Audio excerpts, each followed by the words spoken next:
Ya,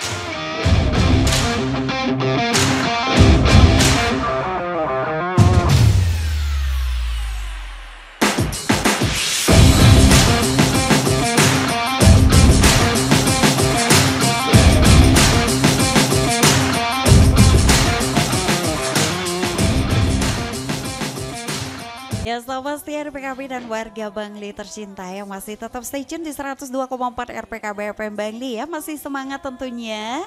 Dan seperti yang sudah Nia janjikan tadi sahabat setia, kali ini ya, tepatnya di siang hari ini kita akan berinteraktif bersama salah satu anggota KPI Pusat ya sahabat setia yang sudah hadir di studio pada kesempatan siang hari ini. Dan baiklah sahabat setia RPKB dan warga Bangli tercinta ya, sebelum lanjut ya sahabat setia, kita berkenalan dulu siapakah beliau. Nah sahabat setia, langsung aja kita berkenalan dulu bersama salah satu anggota KPI yang sudah hadir di studio. Selamat siang Bapak.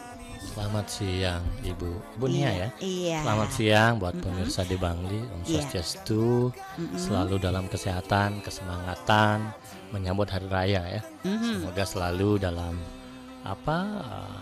seperti keadaan sehat ya Pak ya. Ya kalau di Bangli ini kan adem, gemah ripah loh, nagari jantungnya Bali gitu. Iya, Selamat menyambut hari raya buat Semeton Samiring Bangli.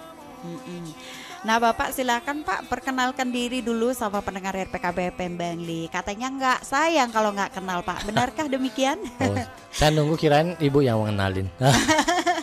Silakan Bapak ya, dulu deh. Terima kasih Bu Nia. Jadi saya nama Pak Made Sunarse ya. Saya kebetulan sekarang bertugas di komisioner KPI Pusat, jadi Komisi Penyiaran Indonesia Pusat. Kebetulan dipercaya sebagai koordinator bidang kelembagaan, jadi korbit kelembagaan begitu. Nah dulu saya dipercaya sebelum saya di pusat, Bu Nia, saya dipercaya untuk menjadi ketua di KPI Bali ya? Provinsi Bali. Nah terus kalau secara umum teman-teman di Bangli mungkin banyak tahu karena saya deket nih, rumah deket Pak Bu. Iya. Kalau saya ke Kintaman itu malah lebih deket kalau saya ke Kecamatan Kebutamban. Iya. Kan desanya ditambahkan itu. Iya, berarti asalnya Pak Made di Beleleng, tetapi administrasi. Tapi saya satu merajan juga di sini di Luan itu, di Belante. Di Bangli ya. Di Bangli. Oke. Ada saudara saya di sini, ada kakak saya. Iya. Tapi tidak boleh saya sebut nama. Boleh jadi wakil bupati ya saya. Salam hangat buat beliau lah. Iya. Oke. Nah Pak Made, senang sekali ya. Suatu kehormatan juga ya bagi RPKB FM Bangli karena Pak Made Sunarse pada kesempatan siang hari ini ya bersedia hadir gitu ya, berbincang-bincang bersama RPKB FM Bangli ya. Bersama RPKB FM Bangli ya di kesempatan siang hari ini. Nah Pak Made Sunarse SEME ya yang tahun lalu gitu ya Mas, bulan tahun lalu ya masih menjadi ketua KPID Bali ya Pak ya sebelum Bapak Agus Astape ya. Betul. Oke, dan sekarang sudah naik sudah naik ya, sudah menjabat sebagai anggota KPI Pusat ya Pak ya. Nah gimana perasaannya Pak? Ini bagian dari sebuah tanggung jawab. Sebenarnya kita bangga juga karena ini baru pertama kali kan. Iya. Jadi orang Bali yang menjabat di komisioner KPI Pusat itu dari tahun 2004, berarti sudah lama ya. Iya. 2003 ya baru hari ini kita diberikan kepercayaan untuk ikut berkontribusi di KPI Pusat ya. Kalau perasaan sih ini bagian dari tanggung jawab. Iya. Jadi ya tidak, kalau senang ya senang gitu ya. Tetapi ini bagian dari amanah bahasanya bahwa semakin luas cakupan jabatan, semakin tinggi kita diberikan kewenangan, tanggung jawab, maka itu bagian dari sebuah lecutan agar kita jauh lebih berbuat baik, lebih lebih memberikan kontribusi gitu. Nah ini salah, di sisi lain kita bangga dan bahagia, di sisi lain ini bagian dari sebuah tantangan bersama gitu. Iya. Pastinya tantangannya menarik sekali ya. Oh ya. Iya. Nah Pak Made ya, saya panggil Pak Made aja ya. Ya, ya. Oke, nah Pak Madi, topik kita hari ini ya, peran penyiaran dalam kepemiluan yang akan datang ya Pak Madi ya, tahun Ya. 2024 ya, 2024. bertepatan juga dengan Hari Kasih Sayang. Nah, Ya, betul. Pak Madi, sebelum kita lanjut ke pemilunya nih, saya tanya sedikit nih, penyiaran yang sehat menurut Pak Madi itu yang seperti apa sih? Gini, sebelum saya ke sana ya, biar teman-teman nih pemirsa sama tonton yang di Bangli tahu, kenapa harus ada KPI kan? Kenapa siaran-siaran itu harus diawasi misalnya di radio misalnya, kemudian di TV gitu. Saya analogi gini singkatnya saja. Bu Nia kan kalau misalnya di jalan itu kan pernah ditangkap karena Bu Nia tidak pakai helm misalnya. Iya, betul. Tapi kalau misalkan Bu Nia tidak pakai helmnya di halaman rumah pakai motor, ditangkap apa enggak? Enggak sih. Enggak dong. Nah, gini sama. Negara itu memberikan ruang publik. Jalan raya ini kan publik, siapa saja boleh dong. Iya. Enggak boleh di sana anak-anak bisa make, pejalan kaki make, Iya, betul. mobil mewah make, Iya. mobil lama make. Kemudian banyak orang di sana. Oleh karena itu negara menjamin keselamatan pemakai itu, lalu dibuatlah unit-unit polisi lalu lintas gitu, Iya. agar yang menggunakan jalan ini semuanya nyaman gitu. Iya. Nah, analogi itu saya kasih kesempatan komparasinya begini. Kalau misalkan radio dan televisi Mbak Nia itu kan menggunakan frekuensi publik. Iya, betul. Publik jadi gini, ketika orang bersiaran, maka anak-anak nonton, ibu-ibu nonton, Iya. anak muda nonton, orang tua nonton, kan? Dan di saat yang bersamaan itu mereka bisa nonton Iya. acara apapun kan? Iya, betul. Nah, lalu kan negara berpikir tontonan ini kira-kira bagus enggak untuk mereka gitu? Iya. Ya enggak? Pas enggak untuk mereka? Pas untuk juga anak ya? mereka, Iya, karena betul. usianya segini, pas nggak untuk untuk remaja kalau begini kan? Sama kan gitu. Iya. Kalau misalnya ini bagian dari frekuensi publik yang dipakai oleh TV dan radio, Iya. yang bisa ditonton dan dimanfaatkan oleh semua orang, artinya harus diawasi dong. Iya. Negara kemudian membentuklah yang namanya KPI gitu, Iya. sama polisi lalu lintas yang mengawasi jalan-jalan yang menjadi jalan publik. Iya. Nah begitu Mbak Nia. Iya. Nah barulah kemudian KPI itu diberikan kewenangan. Kewenangannya bagaimana menyusun program perilaku lembaga penyiaran. Iya. Jadi P3SPS namanya. Jadi perilaku lembaga penyiaran untuk menyiarkan gimana, standar program siarannya bagaimana. Iya. Lalu KPI juga mengawasi nih. Iya. Kita awasi. Kira-kira ada yang melanggar nggak? Nah setelah itu kalau ada yang melanggar kita kasih sanksi. Iya, betul. Nah kalau RPKD setahu saya ini belum pernah kasih sanksi kita. Ya, mudah-mudahan enggak. Bagus, artinya apa? Iya. Karena rambu-rambunya ada. Iya. Nah lalu KPI itu membuat apa lagi? Yang itu saya sampaikan standar program siaran. Ada pasalnya nih tentang anak-anak gimana, tentang kekerasan ada nggak, tentang jurnalis ada nggak, Iya. kemudian tentang bahasa ada nggak, sopan santunnya bagaimana, itu ada pasalnya. Iya. Nah, lalu kan pertanyaannya begini, penyiaran yang sehat itu yang kayak apa ya, kan gitu. Iya. Artinya penyiaran yang sehat adalah penyiaran yang mengikuti rambu-rambu yang sudah dibuat KPI. Iya. Nah sama dengan analogi tadi, kira-kira di jalan yang benar itu kayak apa? Ikutilah rambu-rambu yang dibuat oleh Bapak polisi gitu. Iya.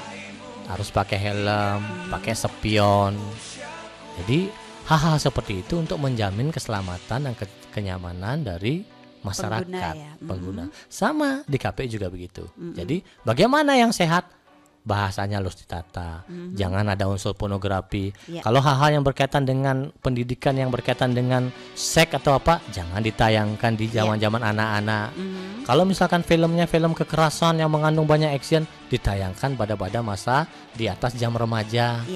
Kan begitu. Jadi itulah yang sehat. Nah, bagaimana kalau tidak sehat begitu? Yaitu kemudian diberikanlah surat cinta oleh KPI, Mbak nih. Surat teguran namanya begitu. Jadi yang sehat adalah yang memenuhi aturan rambu-rambu yang sudah dibuat oleh KPI, Pedoman Perilaku Penyiaran dan Standar Program Siaran. Itu disingkat P3SPS. Kalau Mbak Nia saya kira sudah harus mempelajari itu kan, pastilah ya. Nah kalau masyarakat pengen tahu ya boleh cari P3SPS KPI keluar. Ya. Itulah aturan-aturan yang harus dilaksanakan oleh radio dan televisi agar dia bersiaran sehat. Nah, gitulah kira-kira awalnya. Oke. Nah ini tadi saya lupa loh Pak Made. KPI ya mungkin masyarakat banyak yang belum tahu ya. KPI itu apa sih? Atau mereka kadang-kadang cuma KPU gitu ya. Kadang ada masyarakat juga yang belum tahu KPI itu apa sih sebenarnya. Nah dijelaskan dulu Pak Made. Oke. Kepanjangannya lah. Oh ya, Komisi Oke. Penyiaran Ya. Indonesia. Mm-mm. Nah kalau misalkan di daerah, tapi kita nggak sampai di kabupaten Mbak Nia, Ibu Nia. Kita ada di provinsi dan kita di pusat. Kalau di pusat Komisi Penyiaran Indonesia pusat, kalau di daerah Komisi Penyiaran Indonesia daerah. Iya. Itu. Nah Jadi ini bergerak di bidang apa saja? Nah masyarakat mungkin bertanya-tanya ini KPI Komisi Penyiaran Indonesia ini bergerak di bidang apa aja sih gitu? ya, sebenarnya kita masih di penyiaran karena seperti namanya Bu Nia. Iya. Jadi yang seperti tadi, siapa aja yang diawasi oleh KPI? Iya. Yang diawasi oleh KPI adalah radio dan televisi. Mm-mm. Nah, terus bagaimana sekarang ini kan sudah pada zaman digital nih. Iya. Nah, pada kesempatan baik ini juga saya sampaikan. Mm-mm. Sebenarnya di rancangan undang-undang baru nih, ya, karena situasi begini, orang-orang sudah mulai menontonnya tidak lagi di TV, Iya. tidak mendengar di radio kan. Iya. Nah, kemudian pemerintah berpikir, wah kalau begitu masyarakat ini harus dilindungi juga di tempat lain, kayak misalnya YouTube, Netflix ya. Iya. Jadi platform-platform digital itu. Nah, karena kemarin KPI tidak mengawasi itu, ke depan itu kalau tidak salah nanti Komisi 1 DPR RI itu akan mengarahkan ada lembaga yang mengawasi itu. Iya. Jadi tidak sembarangan juga anak-anak nonton di HP-nya YouTube begitu sembarangan juga ya. YouTube. Nah, itu juga akan menjadi pengawasan kita. Tetapi kalau bertanya saat ini sampai pada undang-undang belum direvisi, maka KPI itu mengawasi penyiaran. Yang namanya penyiaran itu adalah yang menggunakan frekuensi publik siaran, yaitu radio dan televisi. Iya. Gitu. Jadi tugas kita itu sebenarnya ada 6 Bu Nia. Yang pertama itu ada bagaimana kita memberikan hak ya kepada masyarakat untuk menerima siaran yang baik, Ya. akurat ya. Kemudian kita juga akan mendorong infrastruktur siaran. Kemudian kita mendorong iklim penyiaran yang baik. Semuanya nih. Yang keempat itu bagaimana penyiaran merata ya. Kemudian yang kelima baru menerima aduan dari masyarakat, lalu kita teliti, kita sanksi apa enggak nih. Kalau misalkan Bu Nia nih bicaranya kok kayaknya kasar nih di radio, atau narasumbernya kasar, jorok gitu, kayak saya aduin nih, nanti Nah, diadukan cinta ya. ya diadukanlah di websitenya KPID Bali misalnya, Iya. atau KPI Pusat gitu, cari web KPI Pusat, ada pengaduan sana. Nah kemudian itu yang tugas kita kelima. Yang keenam itu adalah bagaimana kita juga meningkatkan sumber daya manusia di bidang penyiaran Bu Nia. Kemarin kan kita dulu di Bali kita ada Radio Akademi, sekolah P3 SPS, itu semua biar penyiar-penyiar dan juga insan-insan radio juga kita tingkatkan biar dia tidak melanggar. Jadi Iya, ada 6 tugas daripada KPI gitu. Baik itu KPI pusat maupun KPI di daerah. Iya. Itulah KPI. Nah cuman masyarakat juga harus ikut. Jadi kalau nggak bisa nih kita secara lembaga sendiri Sebelah pihak punya. ya. Iya, jadi masyarakat juga harus aktif. Nonton, kalau misalkan ada laporkan. Kalau misalkan mendengar ada sesuatu yang janggal dan jorok dan ini mungkin bisa membuat generasi kita tidak baik, Iya. atau ini membuat budaya kita menjadi jelek kayak begitu, itu dilaporkan gitu. Jadi kita berharap juga masyarakat juga punya andil untuk bisa melaporkan ada tontonan-tontonan yang tidak baik. Iya. Gitu Bu. Oke, nah Pak Pandi sesuai dengan topik kita hari ini ya, penyiaran mengawal pemilu yang sehat. Nah ini kok ada pemilu-pemilunya gitu ya. Nah itu peran penyiaran dalam hal kepemiluan ini seberapa besar sih Pak Madi? Atau apa sih peran penyiaran itu sebenarnya untuk pemilu ini? Oke, di pemilu ini kan konteksnya itu ada beberapa peserta pemilu.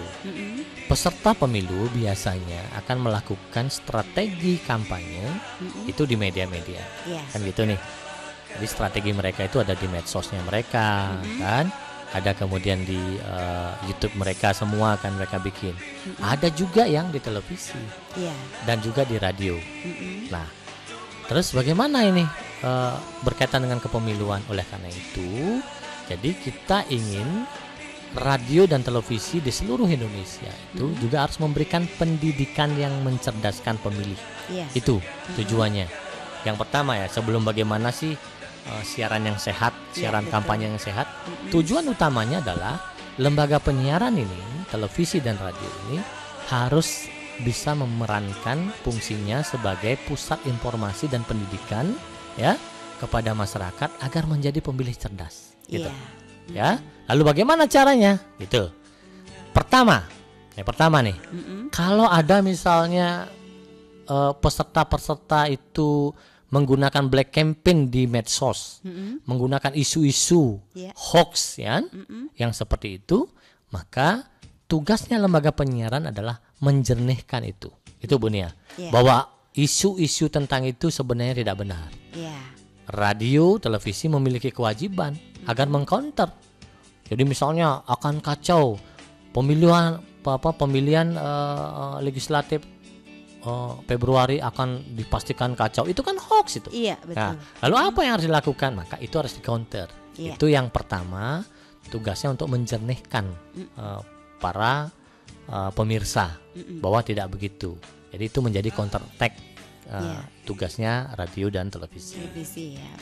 Nah, yang kedua, itu juga ikut memberikan andil. Misalkan pemberitaan, penyiaran, dialog, monolog kan pasti ada nih. Ada yang kepengen, Bu, boleh nggak saya dialog ya di RPKD gitu kan? Nanti teman-teman pasti untuk apa? Ini untuk agar masyarakat tahu kan? Modelnya penyiaran nih, belum iklan nih, belum iklan. Kalau iklan itu kan di masa kampanye. Nah, apa yang dilakukan oleh radio dan televisi? Maka harus menggunakan konsep keberimbangan, Bu. Itu yang saya bilang. Jangan sampai kemudian kita ini hanya dipenuhi oleh itu saja, dari partai itu saja. Harus ada keberimbangan. Nah, masalahnya mereka tidak datang tidak masalah, tapi oleh radio RPKD udah mengundang semua.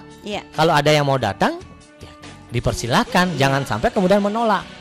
Nah, tapi kok yang di radio atau di TV kok itu saja nih? Nah, masalahnya sudah diberikan kesempatan, tetapi tidak bisa atau tidak mau. Oh, itu kan radionya tokoh ini, si A, saya enggak mau lah di sana. Itu tidak salah radionya. Nah, ini juga harus kami dari KPI harus meyakinkan bahwa teman-teman di radio dan TV ini memang sudah mengandung konsep keberimbangan. Hanya saja memang ada beberapa memang peserta pemilu itu memilih, enggak mau diundang pun oleh TV itu, enggak mau datang karena dia lebih suka di TV ini. Gitu loh. Nah, ini yang harus kita sampaikan bahwa ini penting. Nah, terus bagaimana peran KPI dan peran lembaga penyiaran untuk pemilu yang sehat? Kan begitu. Nah, itu tadi saya sampaikan dasarnya. Yang kedua, itu ada gugus tugas namanya antara KPI, Bawaslu dan KPU. Di pusat sudah ada, Bu Nia. Ini nanti kalau ada pelanggaran tentang kampanye di radio atau televisi, maka KPI gimana nih? Dia akan laporkan ke gugus tugas. Gugus tugas yang ada KPU dan Bawaslu akan memanggil peserta pemilunya. Gitu loh. Kalau misalkan LP-nya yang melanggar, maka kami akan memberikan teguran ke LP, KPU akan memberikan teguran ke peserta.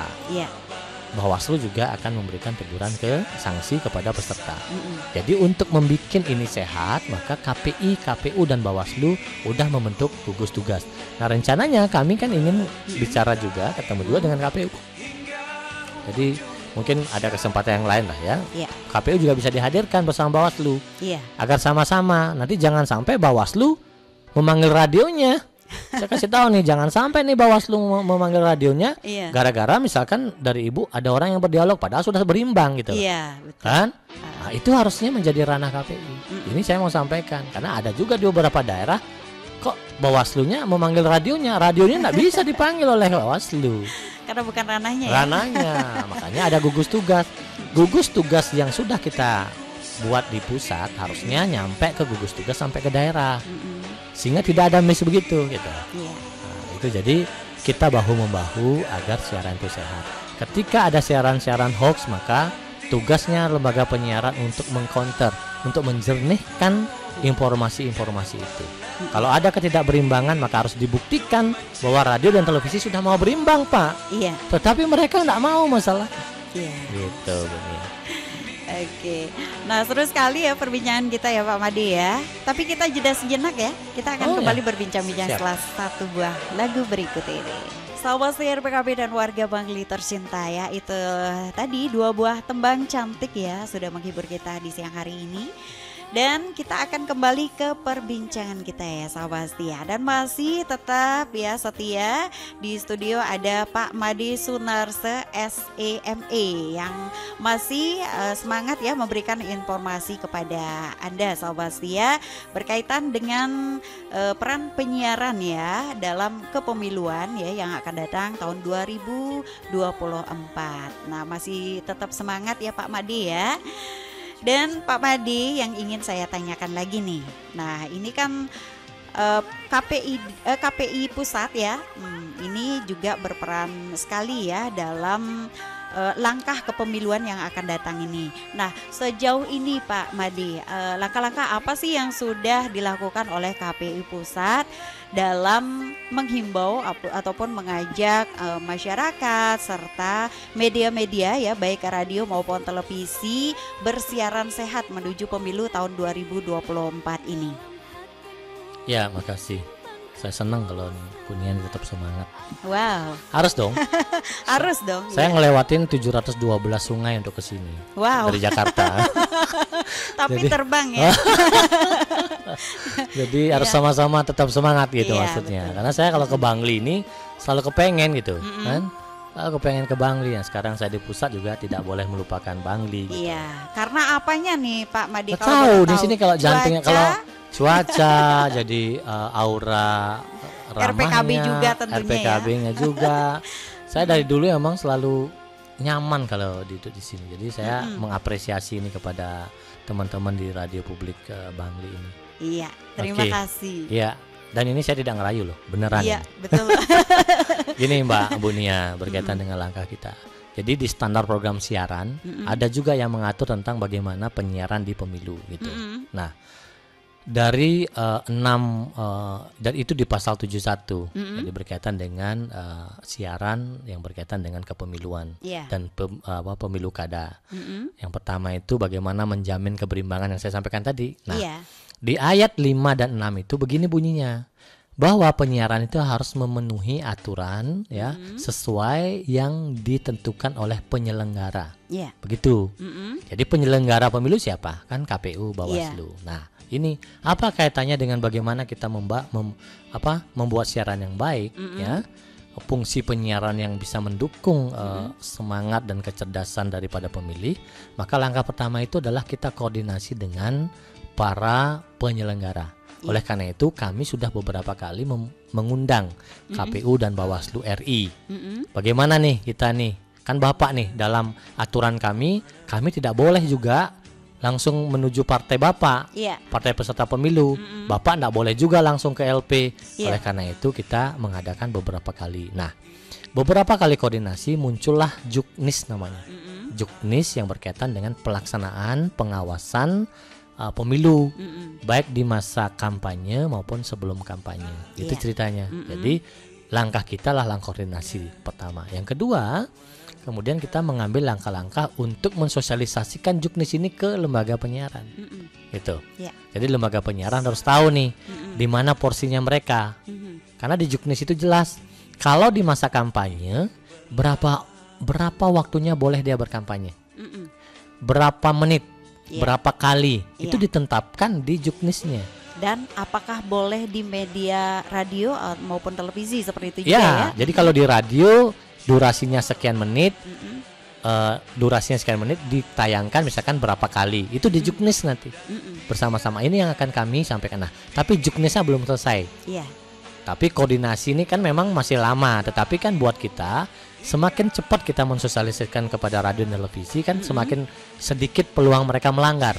Betul. Nah, kemudian langkah selanjutnya yang pertama kita koordinasikan dengan sesuai dengan ketentuan kita harus berkoordinasi dengan penyelenggara. Yang kedua kita sosialisasikan dengan lembaga-lembaga yang lain. Nah yang ketiga sekarang kita sudah menyusun panduan pengawasan pemilu di LP. Iya, itu baru berarti ya. Baru yang terbaru, terbaru karena memang jenis ini belum, jadi kita harus memberikan panduan nih kepada ibu nih. Iya. Nah nanti akan disesuaikan kalau nggak salah tanggal 22 nanti, tanggal 22 kalau nggak salah. Iya. Tanggal Lebih 22. cepat lebih bagus ya. Ya, jadi bukan. Tanggal 2 Agustus itu berarti besok. Iya. Nah itu akan difinalisasi. Iya. Difinalisasi berkaitan dengan buku pedoman pengawasan penyiaran. Kepemiluan. Ya memang pedoman pengawasan siaran kepemiluan memang. Jadi satu nah ini kita akan sampaikan ke LP juga. Iya. Agar gini maksud saya, pemilu yang baik bukan adalah pemilu yang banyak ada surat tegurannya, Bu. Iya. Harus disepakati bersama-sama. Pemilu yang baik adalah pemilu yang tidak banyak pelanggarannya. Iya betul. Pemilu yang baik, siaran yang baik adalah semakin sedikit sanksi. Ya. Nah, pelanggaran semakin sedikit sanksi yang kami berikan kepada radio dan televisi. Jadi apa langkahnya? Preventif gitu. Saya datang seperti sekarang ini kan preventif nih. Iya betul. Jadi ada juga yang berpikiran semakin banyak sanksi semakin bagus. Semakin bagus seolah-olah kita bekerja. Iya. Ini harus kita sepakati. Agak beda dengan pola pikir saya ya. Secara pribadi saya sampaikan kepada teman-teman. Buat buku panduannya, kita sosialisasikan dengan baik. Semakin sedikit kita memberikan sanksi, justru kita semakin bagus kerjanya gitu. Iya, semakin sukses ya. Semakin sukses kalau menurut dalam hemat kami gitu. Nah, ini yang kita lakukan. Jadi kita sudah melakukan langkah-langkah untuk preventif. Nah, bagaimana berkaitan dengan siaran? Ada yang berdialog. Diperbolehkan siaran itu kan ada begini. Ada pemberitaan, ada siaran, ada iklan gitu nih. Soal kampanye di radio dan TV. Kalau berkaitan dengan pemberitaan ya seperti misalkan meliput partai apa gitu ya. Itu kan bentuknya pemberitaan. Yang kedua ada siaran, ada monolog datang nih, dialog, monolog. Itu bentuknya siaran namanya. Yang ketiga bentuknya kampanye, yang kayak iklan. Iklan itu kan yang diputar berulang-ulang itu. Misalkan ada yang lagu-lagu yang anak kecil apal gitu misalnya sekarang kayak begitu itu sudah iklan. Nah, untuk ketiga hal ini ya kita sampaikan bahwa radio dan televisi harus berimbang. Kalau ibu meliput partai A, liput juga partai B. Yang lain ya.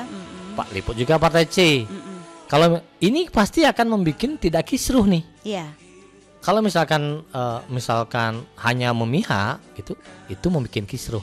Maka kami hadir seperti ini untuk memberikan panduan kepada teman-teman lembaga penyiaran agar berimbang gitu. Jadi langkah-langkah seperti itu Bu yang kami lakukan agar ke depan siarannya sehat, pemilihnya cerdas, kemudian pemimpin yang muncul adalah pemimpin yang memang mewakili kecerdasan dan kesehatan berpikir. Sehingga ke depan bahasa Indonesia tambah maju. Gitulah kira-kira. Dan pemilunya juga tentunya berjalan lancar ya. Dan betul. Damai, tidak ada kisruhan gitu ya. Ya, kalau dibiarkan hoax tidak dikonter.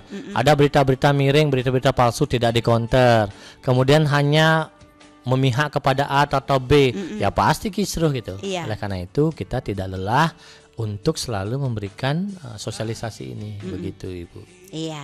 Nah ternyata waktu kita tinggal sedikit lagi nih. Udah ya, padahal saya masih kangen sama masyarakat Bangli. Iya.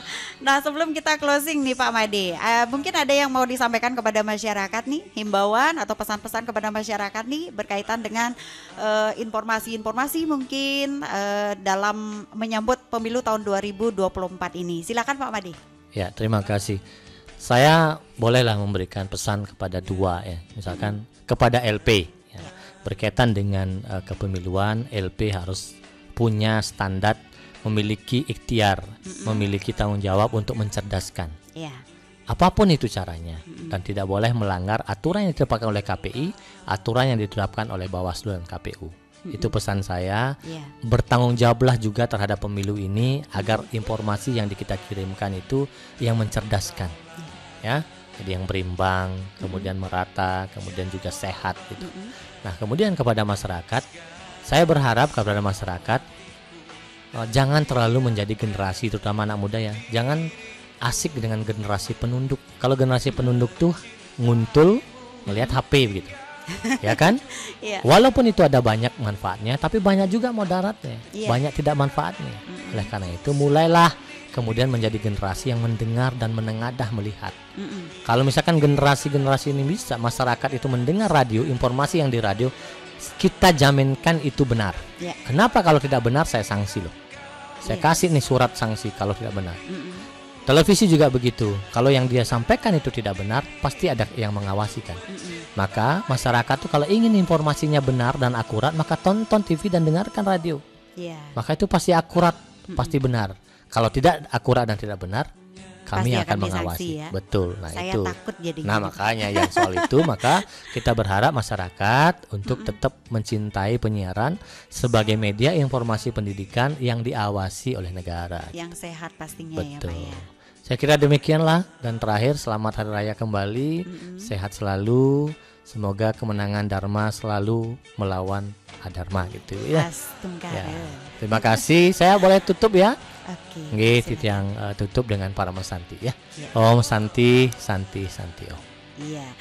Terima kasih buat Pak Madi Sunarse SEME yang sudah datang ke studio ya, suatu kehormatan ya bagi RPKB Bangli yang sudah kedatangan salah satu anggota KPI Pusat ya, yang sudah memberikan informasi menarik terkait dengan penyiaran yang sehat menuju pemilu tahun 2024.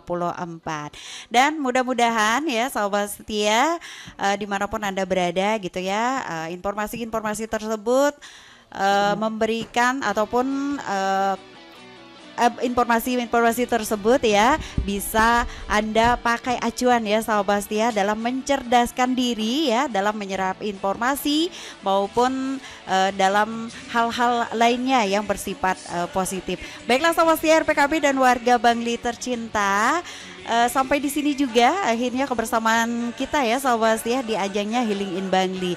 Dan sebelumnya pamit undur dari Anda semuanya sahabat setia, tak lupa nih mohon maaf apabila ada salah kata ataupun ada hal-hal yang tak berkenan di hati Anda. Baiklah sahabat setia, tetap stay tune di 102,4 RPKB FM Bangli dan dari kawasan kantor Bupati Bangli, Jalan Brigjen Ngurah Rai nomor 30 Bangli, Bali. Dia yang bertugas mengucapkan selamat siang, selamat melanjutkan aktivitas, tetap semangat dan sampai jumpa. Om Santi, Santi, Santi, Om.